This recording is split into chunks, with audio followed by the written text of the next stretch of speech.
Alright, in this lesson we're going to be talking about the buyer's journey, but we're going to be making the perfect buyer's journey. And first thing you got to understand is we're living in, maybe you could call it e-marketing, digital marketing 3.0. So version 1 was the funnel.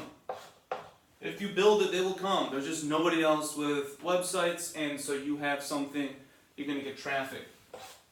Does not exist anymore. Nobody cares about your website. The cost has plummeted, the supply has skyrocketed, and the demand is not there for all the websites out there.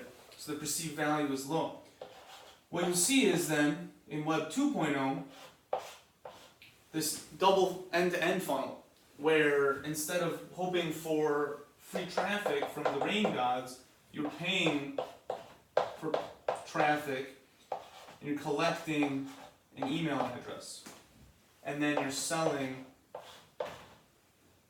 in the emails, making hopefully more money than you spent. Anyone who's made money, makes a living off of internet marketing, uses this. It's called the funnel, it's called all sorts of things, but this is how it always works. It includes a landing page, a squeeze page. What we're doing is we're bringing this out of the dark ages into the light. And so what we've realized is that if you turn this over, you really have a jet engine, or turboprop, turbojet engine, with 4 distinct phases: ads, content, offers, communications. Ads come in, they get condensed by who you're targeting, and then who reads. The ads come in, they get sent to content. The content filters out for people who care. There's an offer, that's your initial point of combustion. Emails are exchanged, and then thrust. This is like the internal view. Is created from the sales and the emails and targeted to get the thing off the ground. So cold traffic comes in like this, and you need to make sure there's a 5th piece in there called attribution. That's what connects the engine to the company. So the company knows what's going on, you know what's going on, and everything works. This is the perfect buyer's journey, because it turns out we're all the same. We all want the same customer journey online. So 48% of B2B buyers are watching 30 plus minutes of video during their research phase. More ad money is spent on digital for the first time than TV. And 60+% of B2B decision makers are online. This is the big one. In the US in 2019, the B2B e-commerce opportunity was $1 trillion. That's twice the size of B2C e-commerce. You hear all this buzz about Amazon and everything else, but really B2B e-commerce is where it's at. So what you want to do is think of every campaign you launch in terms of ad, content, offer, email. What are the 4? These buckets are set in stone. What's in them? The buckets will never change, and nor should they. You can combine them in some cases into a landing page, so the content and offer is on one page, but they're separate things providing distinct value. Now, in the B2B case, it's challenging because you might be company X with product 1, 2, and 3. Now, let's simplify. You got one product, really.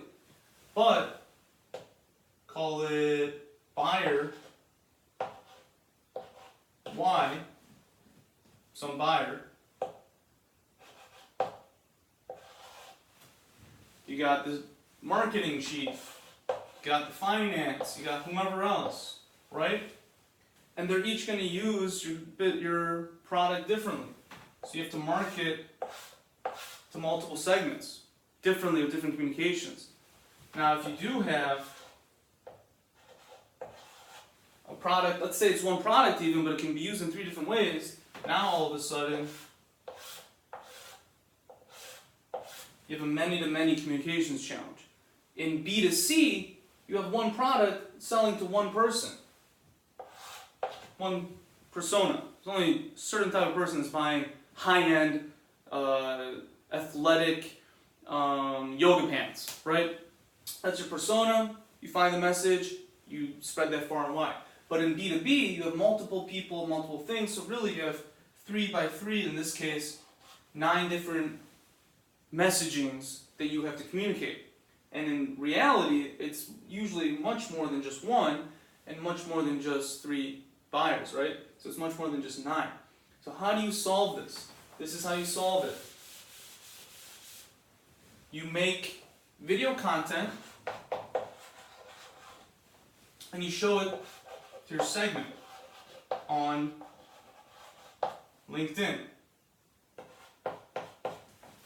And you let your market tell you what they care about.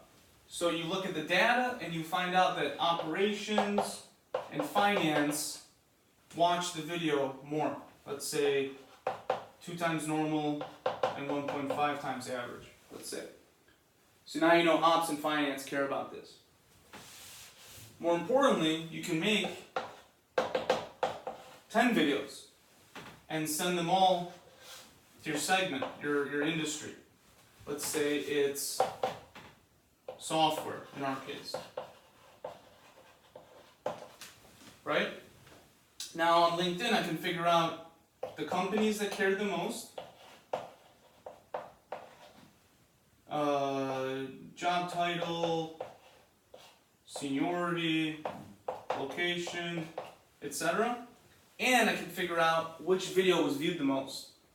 So now I have, let's say video 2 was 3 times normal the view rate, and video 10 was 2 times the normal view rate. So now I know the contents of video 10 is a winner, contents of, 2 and 10. And let's say I know what companies click the most, at what seniority and job title and location. Now I can start matching my content to my message. This is what you're going to have to do in B2B. And we'll get into the 4 stages in the next section, but you got to understand what's really going on here. All right?